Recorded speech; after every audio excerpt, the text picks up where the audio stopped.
Welcome to Burlap Teachers. Enjoy the video. In this video, I will show how to set up an easel. First, gently unfold the easel's legs, making sure they are spread out evenly on a flat, stable surface. Next, extend each leg to your preferred working height, ensuring the easel feels balanced. Finally, securely fasten all the locking mechanisms on each leg to prevent any wobbling while you work.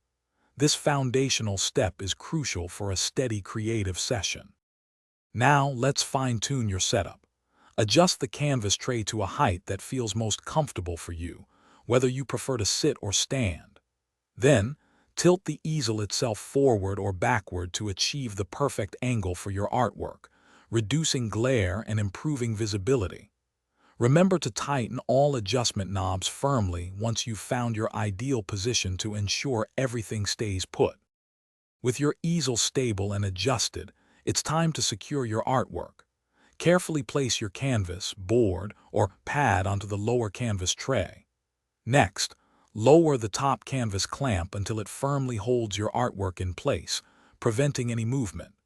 Give it a gentle nudge to ensure it's completely stable and won't shift or fall while you're immersed in your creative process. Before you begin painting, take a moment for some final checks. Double-check all connections and knobs to confirm everything is completely stable and secure. Also, consider positioning your lighting to ensure even illumination across your artwork, minimizing shadows. And hey, staying hydrated is key for focus. Check the description for a link to the Owala water bottle and other great deals to keep you refreshed during your creative endeavors. Thanks for watching. Consider subscribing if this video helped you.